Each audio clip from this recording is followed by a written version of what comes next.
आओ सुनिए ਸਵਿੰਦਰ ਸਿੰਘ ਉੱਪਲ ਹੋਣਾ ਦੀ ਲਿਖੀ ਹੋਈ ਕਹਾਣੀ ਜਨਮ ਦਿਨ।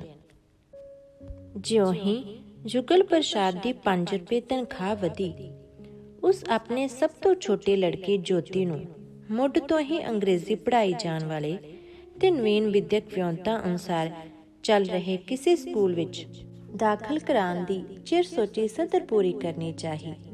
ਪਰ ਉਸ ਦੀ ਪਤਨੀ ਤਾਂ ਪਤੀ ਦੀ ਤਨਖਾਹ ਵਧਣ ਦੀ ਕਈ ਦਿਨਾਂ ਦੀ ਲੱਗੀ ਆਸ ਰਾਹੀਂ ਘਰ ਦੀਆਂ ਕਈ ਥੋੜ੍ਹਾਂ ਪੂਰੀਆਂ ਕਰਨ ਦੀ ਸੋਚੀ ਬੈਠੀ ਸੀ। ਜੋਤੀ ਨੂੰ ਅਜਿਹੇ ਅੰਗਰੇਜ਼ੀ ਸਕੂਲ ਵਿੱਚ ਦਾਖਲ ਕਰਾਉਣ ਦੀ ਗੱਲ ਸੁਣ ਕੇ ਦੇਵਕੀ ਕੁਝ ਚਿਰ ਲਈ ਸੋਚੀ ਪੈ ਗਈ, ਪਰ ਆਖਰ ਇਹ ਆਖੇ ਬਿਨਾਂ ਨਾ ਰਹਿ ਸਕੀ। ਮੈਂ ਤਾਂ ਕਹਿੰਦੀ ਹਾਂ, ਜੋਤੀ ਨੂੰ ਕਿਸੇ ਛੋਟੇ ਮੋਟੇ ਸਕੂਲ ਵਿੱਚ ਦਾਖਲ ਕਰਾ ਦਿਓ। ਅਸੀਂ ਕਿੱਥੋਂ ਭਰ ਸਕਨੇ ਆ 5 ਰੁਪਏ ਮਹੀਨਾ ਫੀਸ। ਉਹ ਭਲੀਏ ਲੋਕੇ, ਇਹ ਜਿਹੜੀ 5 ਰੁਪਏ ਤਨਖਾਹ ਵਧੀ ਏ, ਇਹੋ ਸਮਝੇ ਨਹੀਂ ਵਧੀ। ਹਾਏ ਹਾਏ, ਇੰਝ ਨਾ ਆਖੋ। ਤੇ ਜੋਤੀ ਨੂੰ ਚਾਵਾਂ ਮੱਲਾਰਾਂ ਨਾਲ ਨਵੀਨ ਵਿਉਂਤਾਂ ਅਨੁਸਾਰ ਚੱਲ ਰਹੇ ਲਾਗਲੇ ਸਕੂਲ ਵਿੱਚ ਦਾਖਲ ਕਰਾ ਦਿੱਤਾ।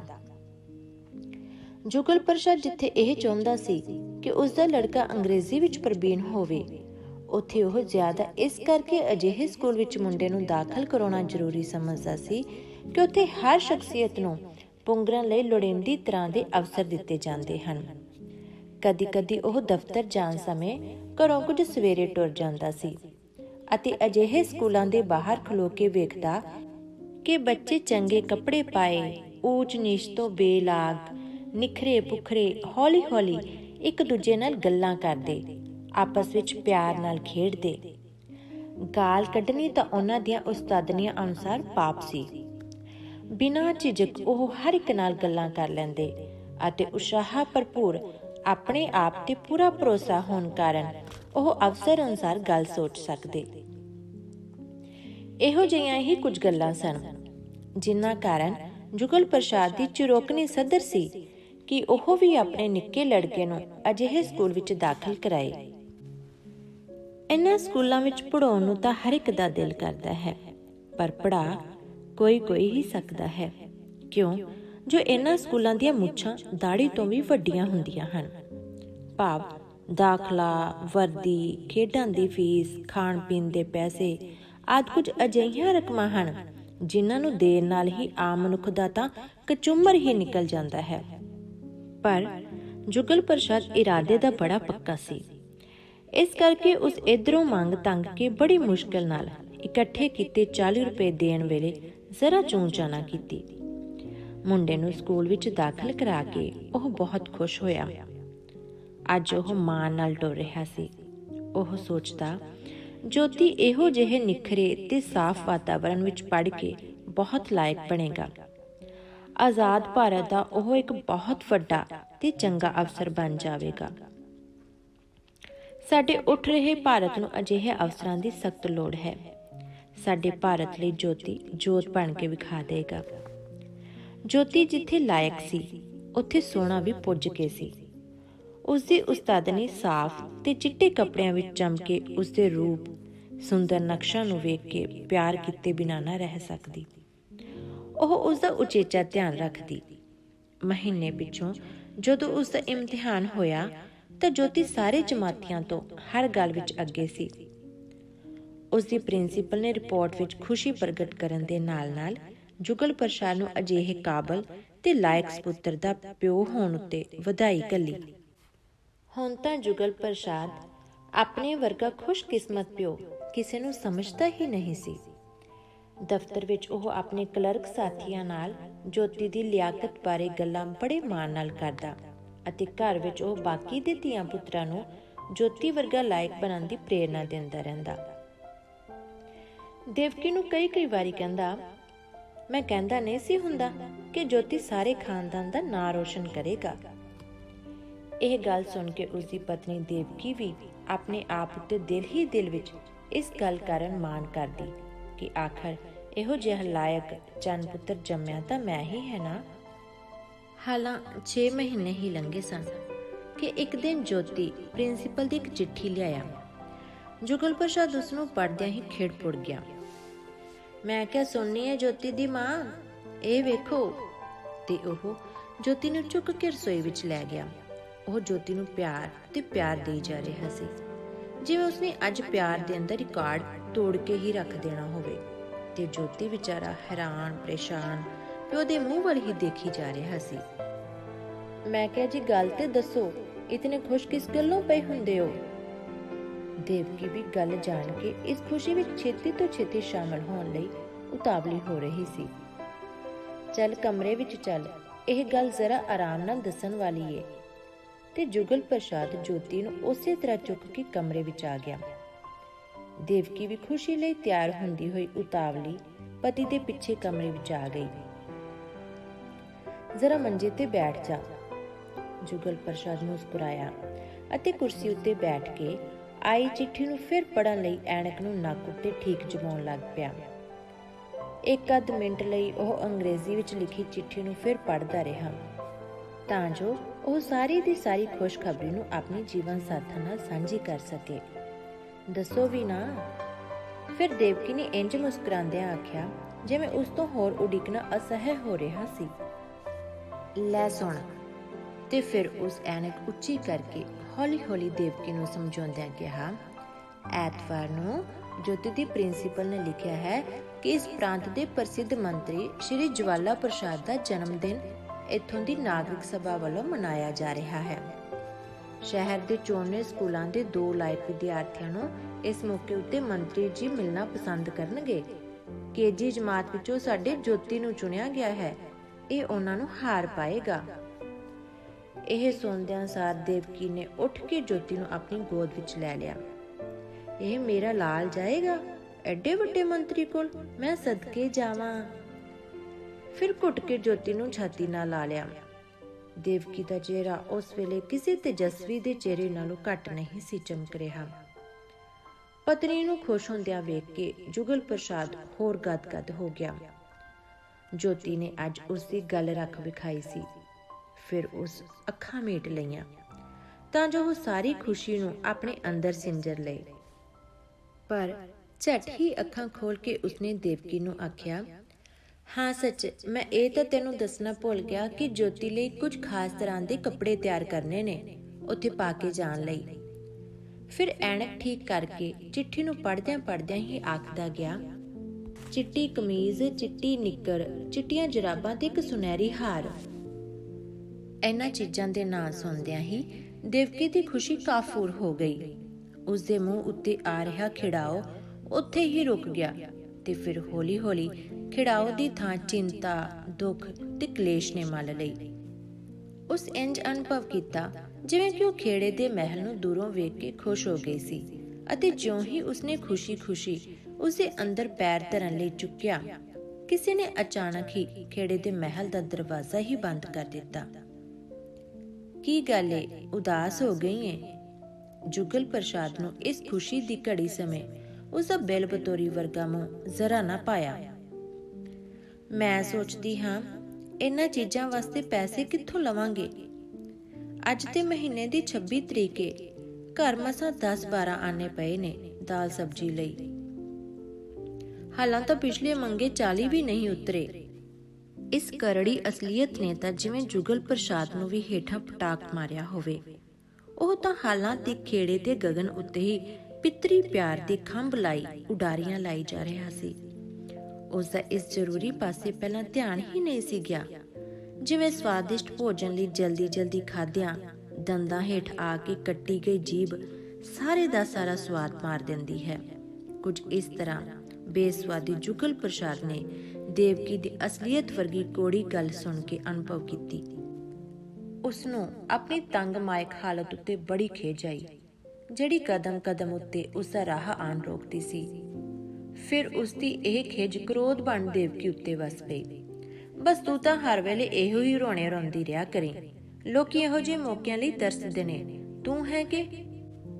ਓਹੋ, ਤੁਸੀਂ ਤੇ ਐਵੇਂ ਹੀ ਪਏ ਗਰਮ ਹੁੰਦੇ ਹੋ ਕਿ ਮੈਂ ਨਹੀਂ ਚਾਹੁੰਦੀ ਮੇਰੇ ਲਾਲ ਦੀ ਸ਼ਾਨ ਵਧੇ, ਪਰ ਇਹਨਾਂ ਚੀਜ਼ਾਂ ਦਾ ਇੰਤਜ਼ਾਮ ਕਰਨ ਨਾਲ ਹੀ ਹੋਣਾ ਹੈ। ਐਵੇਂ ਥੁੱਕਾਂ ਨਾਲ ਤਾਂ ਵੜੇ ਨਹੀਂ ਪੱਕਦੇ। ਭਾਵੇਂ ਕੁਝ ਹੋ ਜਾਏ, ਇਹਨਾਂ ਚੀਜ਼ਾਂ ਦਾ ਇੰਤਜ਼ਾਮ ਮੈਂ ਕਰਕੇ ਹੀ ਛੱਡਾਂਗਾ। ਜੁਗਲ ਪ੍ਰਸਾਦ ਨੇ ਦ੍ਰਿੜਤਾ ਨਾਲ ਕਿਹਾ।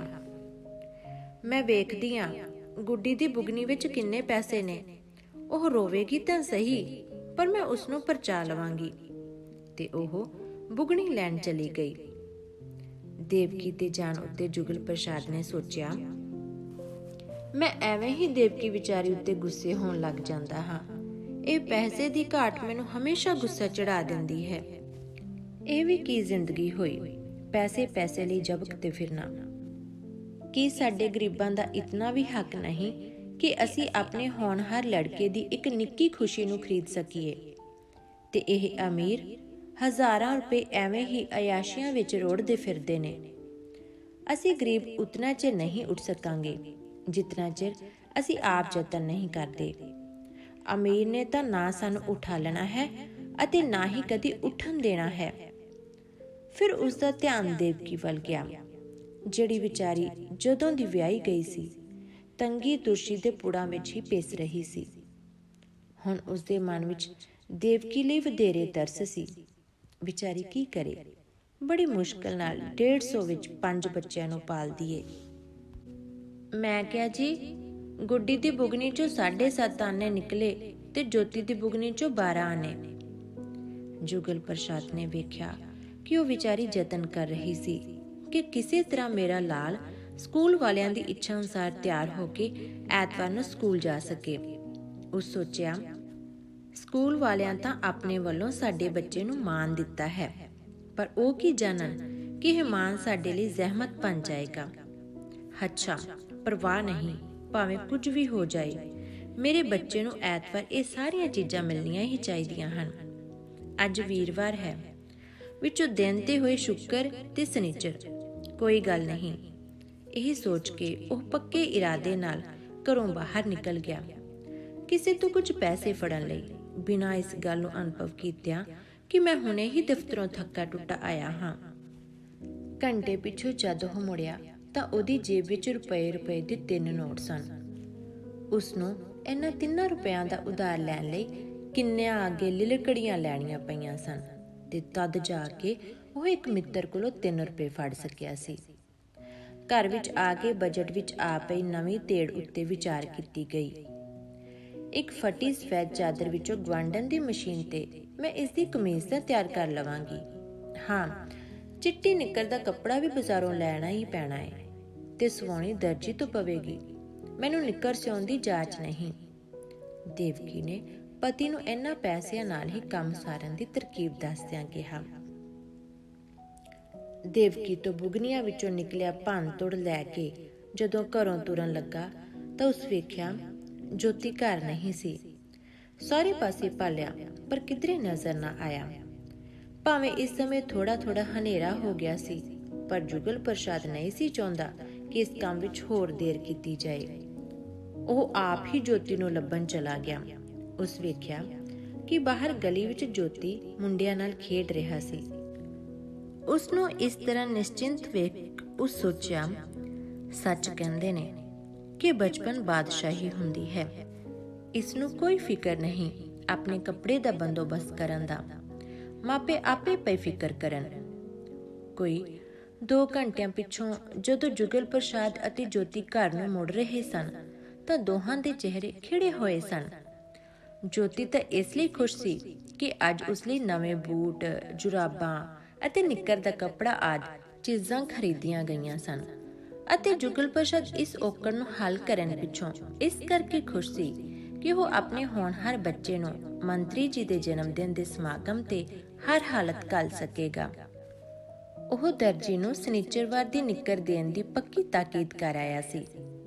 ਉਹ ਰਸਤੇ ਵਿੱਚ ਸੋਚਦਾ ਆਇਆ ਸੀ ਕਿ ਸੱਚ ਕਹਿੰਦੇ ਨੇ, ਇੱਕੋ ਹੋਣਹਾਰ ਬੱਚਾ ਹੀ ਘਰ ਦੇ ਨਾਂ ਨੂੰ ਚਮਕਾ ਦਿੰਦਾ ਹੈ। ਐਤਵਾਰ ਵਾਲੇ ਦਿਨ ਜਿੱਥੇ ਹੋਰ 94 ਸਕੂਲਾਂ ਦੇ ਬੱਚੇ ਸਟੇਜ ਉੱਤੇ ਜਾ ਕੇ ਹਾਰ ਪਾਉਣਗੇ, ਉਹਨਾਂ ਵਿੱਚ ਮੇਰਾ ਜੋਤੀ ਵੀ ਹੋਵੇਗਾ। ਜਦੋਂ ਇਸ ਦਾ ਨਾਂ ਬੋਲਿਆ ਜਾਵੇਗਾ, ਜੋਤੀ ਪ੍ਰਸਾਦ ਸਪੁੱਤਰ ਲਾਲਾ ਜੁਗਲ ਪ੍ਰਸਾਦ, ਤਾਂ ਉੱਥੇ ਬੈਠੇ ਹੋਰ ਪਤਵੰਤਿਆਂ ਤੇ ਮੰਤਰੀਆਂ ਨੂੰ ਪਤਾ ਲੱਗੇਗਾ ਕਿ ਇਹ ਮੁੰਡਾ ਲਾਲਾ ਜੁਗਲ ਪ੍ਰਸਾਦ ਦਾ ਹੈ। ਫਿਲਮ ਲਈ ਜਾਏਗੀ, ਅਖਬਾਰ ਵਿੱਚ ਇਸ ਦਾ ਨਾਂ ਆਵੇਗਾ ਤੇ ਹੋ ਸਕਦਾ ਏ ਇਸ ਦੀ ਤਸਵੀਰ ਵੀ ਆਵੇ। ਇਹ ਸੋਚ ਕੇ ਉਸਦੀਆਂ ਵਾਸ਼ਾਂ ਖਿਲ ਗਈਆਂ ਅਤੇ ਉਹ ਆਪਣੇ ਆਪ ਨੂੰ ਦਿਲ ਹੀ ਦਿਲ ਵਿੱਚ ਇਸ ਗੱਲੋਂ ਸ਼ਾਬਾਸ਼ ਦੇਣ ਲੱਗਾ ਕਿ ਕਮ ਅਜ਼ ਕਮ ਇੱਕ ਮੁੰਡੇ ਨੂੰ ਤਾਂ ਚੰਗੇ ਸਕੂਲ ਵਿੱਚ ਦਾਖਲ ਕਰਾਉਣ ਦੀ ਮੈਂ ਸਿਆਣਪ ਕੀਤੀ ਸੀ। ਜਿਹੜੀ ਸ਼ਾਨ ਮੇਰੇ 4 ਮੁੰਡਿਆਂ ਕੁੜੀਆਂ ਨੇ ਵੀ ਰਲ ਕੇ ਨਹੀਂ ਸੀ ਵਧਾਈ, ਉਹ ਇਕੱਲੇ ਨੇ ਵਧਾ ਵਿਖਾਈ। ਘਰ ਵੜਦਿਆਂ ਸਾਰ ਉਸ ਦੇਵਕੀ ਨੂੰ ਬੁਲਾਇਆ ਅਤੇ ਬੜੇ ਮਾਣ ਅਤੇ ਉਤਸ਼ਾਹ ਨਾਲ ਜੁਗਲ ਪ੍ਰਸਾਦ ਨੇ ਉਸ ਨੂੰ ਦੱਸਿਆ, ਜੋਤੀ ਦੀ ਮਾਂ, ਮੈਂ ਨਿੱਕਰ ਦਾ ਕੱਪੜਾ ਖਰੀਦ ਕੇ ਦਰਜੀ ਨੂੰ ਦੇ ਆਇਆ ਹਾਂ ਤੇ ਸਨਿਚਰਵਾਰ ਦੀ ਪੱਕੀ ਵੀ ਕਰ ਆਇਆ ਹਾਂ। ਤੂੰ ਇਹ ਬੂਟ ਜਰਾਬਾਂ ਤੇ ਹਾਰ ਥੈਲੇ 'ਚ ਸੰਭਾਲ ਛੱਡ ਤੇ ਨਾਲੇ ਕਮੀਜ਼ ਕੱਲ ਜ਼ਰੂਰ ਬਣਾ ਛੱਡੀ। ਫਿਰ ਕੁਝ ਚੇਤੇ ਕਰਕੇ ਉਹ ਖੁਸ਼ੀ ਨਾਲ ਬੋਲਿਆ, ਜੋਤੀ ਦੀ ਮਾਂ, ਅੱਜ ਰੱਬ ਨੇ ਇੱਕ ਹੋਰ ਬੜਾ ਸਵੱਬ ਕਰ ਦਿੱਤਾ। ਮੈਂ ਜਦੋਂ ਇੱਥੋਂ ਛਪਦੀ ਅਖਬਾਰ ਦੇ ਦਫ਼ਤਰ ਕੋਲੋਂ ਦੀ ਲੰਘਿਆ ਤੇ ਖਿਆਲ ਆਇਆ ਕਿ ਪਤਾ ਕਰੀਏ ਜੇ ਉਸ ਦਿਨ ਸਮਾਗਮ ਸਮੇਂ ਜੋਤੀ ਦੇ ਹਾਰ ਪਾਉਣ ਦੀ ਫੋਟੋ ਦਾ ਵੀ ਪ੍ਰਬੰਧ ਹੋ ਸਕੇ। ਜਿਉਂ ਹੀ ਮੈਂ ਅੰਦਰ ਵੜਿਆ ਕਿ ਫੋਟੋਗ੍ਰਾਫਰ ਕੈਮਰਾ ਲਟਕਾਈ ਬਾਹਰ ਆ ਰਿਹਾ ਸੀ। ਮੈਂ ਉਸ ਨਾਲ ਗੱਲ ਜਾ ਕੀਤੀ ਤੇ ਪਤਾ ਲੱਗਾ ਕਿ ਐਤਵਾਰ ਵਾਲੇ ਸਮਾਗਮ ਤੇ ਉਹੀ ਜਾ ਰਿਹਾ ਸੀ। ਮੈਂ ਉਸ ਦੇ ਨਾਲ ਵੀ ਗੱਲ ਕਰ ਆਇਆ ਹਾਂ ਕਿ ਜਦੋਂ ਰਿਪਬਲਿਕ ਸਕੂਲ ਦਾ KG ਜਮਾਤ ਦਾ ਪ੍ਰਤੀਨਿਧ ਮੇਰਾ ਇਹ ਮੁੰਡਾ ਮੰਤਰੀ ਜੀ ਨੂੰ ਹਾਰ ਪਾਏ, ਉਹ ਫੋਟੋ ਜ਼ਰੂਰ ਖਿੱਚੇ।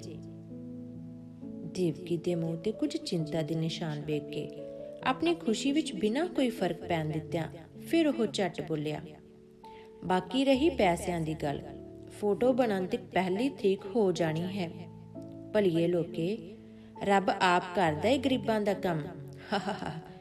ਜੁਗਲ ਪ੍ਰਸਾਦ ਸਾਰੀ ਦੀ ਸਾਰੀ ਗੱਲ ਇੱਕੋ ਵਾਰੀ ਹੀ ਕਹਿ ਗਿਆ ਤੇ ਫਿਰ ਕਦੀ-ਕਦੀ ਪ੍ਰਾਪਤ ਹੋਈ ਖੁਸ਼ੀ ਦੇ ਅਜਿਹੇ ਅਵਸਰ ਤੋਂ ਪੂਰਾ ਲਾਭ ਉਠਾਉਂਦਿਆਂ ਉਹ ਹੱਸ-ਹੱਸ ਕੇ ਦੂਰਾ ਹੋਣ ਲੱਗਾ। ਦੇਵਕੀ ਇਸ ਫੋਟੋ ਦੀ ਫਜ਼ੂਲ ਖਰਚੀ ਬਾਬਤ ਕੁਝ ਕਹਿਣਾ ਤਾਂ ਚਾਹੁੰਦੀ ਸੀ, ਪਰ ਫਿਰ ਪਤੀ ਦੇ ਰੰਗ ਵਿੱਚ ਭੰਗ ਪੈ ਜਾਣ ਦੇ ਡਰ ਵਜੋਂ ਕੁਝ ਨਾ ਬੋਲੀ ਤੇ ਉੱਠ ਕੇ ਬਾਹਰ ਚਲੀ ਗਈ। ਸਵੇਰੇ ਮੁੰਡੇ ਕੁੜੀਆਂ ਨੂੰ ਸਕੂਲ ਤੇ ਜੁਗਲ ਪ੍ਰਸਾਦ ਨੂੰ ਦਫ਼ਤਰ ਟੋਰ ਕੇ ਦੇਵਕੀ ਨੇ ਇੱਕ ਪੁਰਾਣੀ ਚਿੱਟੀ ਚਾਦਰ ਕੱਢੀ। ਪਹਿਲਾਂ ਤਾਂ ਉਸਨੂੰ ਚੰਗੀ ਤਰ੍ਹਾਂ ਜਾਂਚਿਆ ਪੜਤਾਲਿਆ, ਫਿਰ ਜਾਂਚ ਕੀਤੀ ਅਤੇ ਸਾਰਾ ਦਿਨ ਮਗਜ਼ ਪੱਚੀ ਕਰਕੇ ਗਵਾਂਢਣ ਦੀ ਮਸ਼ੀਨ ਤੇ ਸ਼ਾਮ ਤੱਕ ਮੁਸ਼ਕਿਲ ਨਾਲ ਜੋਤੀ ਦੀ ਕਮੀਜ਼ ਤਿਆਰ ਕਰ ਸਕੀ। ਉਧਰ ਜੁਗਲ ਪ੍ਰਸਾਦ ਨੇ 2 ਘੰਟਿਆਂ ਦੀ ਛੁੱਟੀ ਲਈ ਅਤੇ ਨਾਗਰਿਕ ਸਭਾ ਦੇ ਦਫ਼ਤਰ ਜਾ ਕੇ ਯਤਨ ਕੀਤਾ ਕਿ ਕਿਸੇ ਤਰ੍ਹਾਂ ਉਸ ਨੂੰ ਵੀ ਨਿਮੰਤਰਣ ਪੱਤਰ ਮਿਲ ਸਕੇ ਤਾਂ ਜੋ ਉਹ ਆਪਣੀਆਂ ਅੱਖਾਂ ਨਾਲ ਆਪਣੇ ਪਿਆਰੇ ਪੁੱਤਰ ਨੂੰ ਮਾਣ ਪ੍ਰਾਪਤ ਕਰਦਿਆਂ ਵੇਖ ਸਕੇ। ਪਰ ਉਸ ਨੂੰ ਪਤਾ ਲੱਗਾ ਕਿ ਉਸ ਸਮਾਗਮ ਵਿੱਚ ਤਾਂ ਵੱਡੇ ਰਾਜਨੀਤਿਕ ਆਗੂ, ਅਮੀਰ ਲੱਖਪਤੀਏ, ਵੱਡੇ ਅਫਸਰ ਤੇ ਕੁਝ ਸੱਦੇ ਗਏ ਬੱਚੇ ਹੀ ਜਾ ਸਕਦੇ ਹਨ। ਉਸ ਸੋਚਿਆ ਕਿ ਮੈਂ ਇਹਨਾਂ ਵਿੱਚੋਂ ਕਿਸੇ ਗਿਣਤੀ ਵਿੱਚ ਵੀ ਨਹੀਂ ਆਉਂਦਾ। ਵਿਚਾਰਾ ਦਿਲ ਦੀਆਂ ਉਮੰਗਾਂ ਦਿਲ ਵਿੱਚ ਹੀ ਦਬੋਚ ਕੇ ਰਹਿ ਗਿਆ। ਐਤਵਾਰ ਦਾ ਦਿਨ ਆਇਆ। ਅੱਜ ਸਾਰੇ ਟੱਬਰ ਨੂੰ ਜੋਤੀ ਉੱਤੇ ਮਾਣ ਸੀ, ਜਿਸ ਕਰਕੇ ਸਾਰੇ ਉਸ ਨੂੰ ਤਿਆਰ ਕਰਨ ਵਿੱਚ ਜੁਟੇ ਪਏ ਸਨ। ਕੋਈ ਉਸ ਨੂੰ ਸਾਬਣ ਮਲ ਕੇ ਨੁਹਾ ਰਿਹਾ ਸੀ, ਕੋਈ ਨਿੱਕਰ ਕਮੀਜ਼ ਨੂੰ ਇਸਤਰੀ ਕਰ ਰਿਹਾ ਸੀ ਤੇ ਕੋਈ ਉਸ ਦੀ ਕੰਘੀ ਪੱਟੀ ਦੇ ਆਹਰ ਪਾਹਰ ਵਿੱਚ ਜੁਟਿਆ ਹੋਇਆ ਸੀ। ਤੇ ਕਾਲਾ ਨੂੰ ਸਾਰਾ ਟੱਬਰ ਇਸ ਗੱਲ ਦੀ ਇੰਤਜ਼ਾਰ ਵਿੱਚ ਸੀ ਕਿ ਕਿਸ ਵੇਲੇ ਜੋਤੀ ਸਮਾਗਮ ਤੋਂ ਵਾਪਸ ਆਏ ਤਾਂ ਜੋ ਉਹ ਆਪਣੀ ਜ਼ਬਾਨੀ ਸਾਰੀ ਰੌਣਕ ਤੇ ਮਿਲੇ ਮਾਣ ਨੂੰ ਵਿਸਤਾਰ ਨਾਲ ਬਿਆਨ ਕਰੇ। ਜੁਗਲ ਪ੍ਰਸਾਦ 2 ਵਾਰੀ ਸੜਕ ਤੇ ਆਪ ਜਾ ਚੁੱਕਾ ਸੀ। ਬੱਚਿਆਂ ਨੂੰ ਵੇਖਣ ਲਈ ਸੜਕ ਤੇ ਭੇਜਣ ਦਾ ਤਾਂ ਅੰਤ ਹੀ ਕੋਈ ਨਹੀਂ ਸੀ, ਪਰ ਹਾਲਾਂ ਤੱਕ ਉਹ ਨਹੀਂ ਸੀ ਪਰਤਿਆ।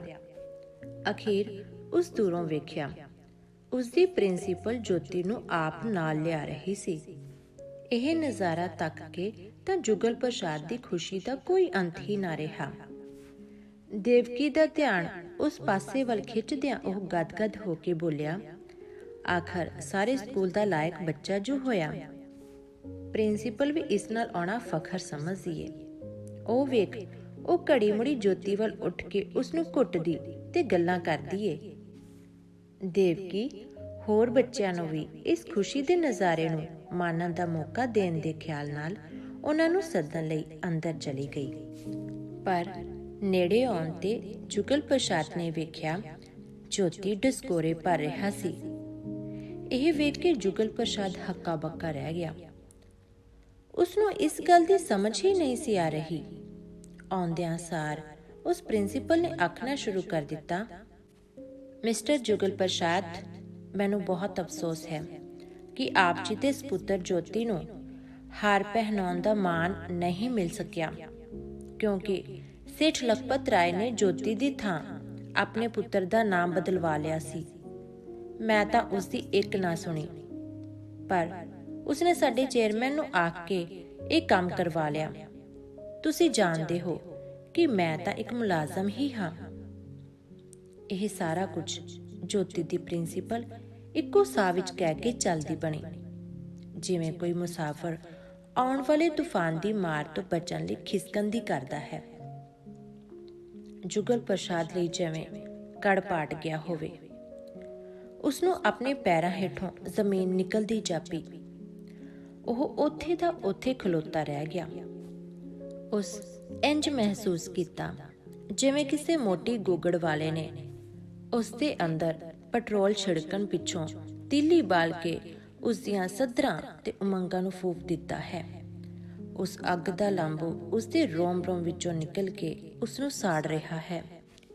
ਅਚਾਨਕ ਉਸ ਦੀਆਂ ਅੱਖਾਂ ਵਿੱਚ ਲਹੂ ਨਿਕਲ ਆਇਆ ਤੇ ਉਹ ਦ੍ਰਿੜਤਾ ਨਾਲ ਕੜਕਿਆ, ਅੱਜ ਉਸ ਮੰਤਰੀ ਦਾ ਜਨਮ ਦਿਨ ਨਹੀਂ, ਮੇਰਾ ਜਨਮ ਦਿਨ ਹੈ। ਮੇਰੀ ਸੁੱਤੀ ਜੁਰਤ ਤੇ ਦਲੇਰੀ ਦਾ ਜਨਮ ਦਿਨ ਹੈ।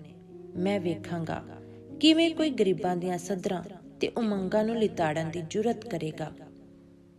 ਬਾਹਰ ਆ ਕੇ ਦੇਵਕੀ ਤੇ ਹੋਰ ਬੱਚਿਆਂ ਨੇ ਜੋਤੀ ਨੂੰ ਡਸਕੋਰੇ ਭਰਦਿਆਂ ਅਤੇ ਜੁਗਲ ਪ੍ਰਸਾਦ ਨੂੰ ਜੋਸ਼ ਅਤੇ ਗੁੱਸੇ ਵਿੱਚ ਭੜਕਦਿਆਂ ਦੇਖਿਆ ਤਾਂ ਉਹਨਾਂ ਦੀਆਂ ਅੱਖਾਂ ਟੱਡੀਆਂ ਦੀਆਂ ਟੱਡੀਆਂ ਰਹਿ ਗਈਆਂ। ਧੰਨਵਾਦ।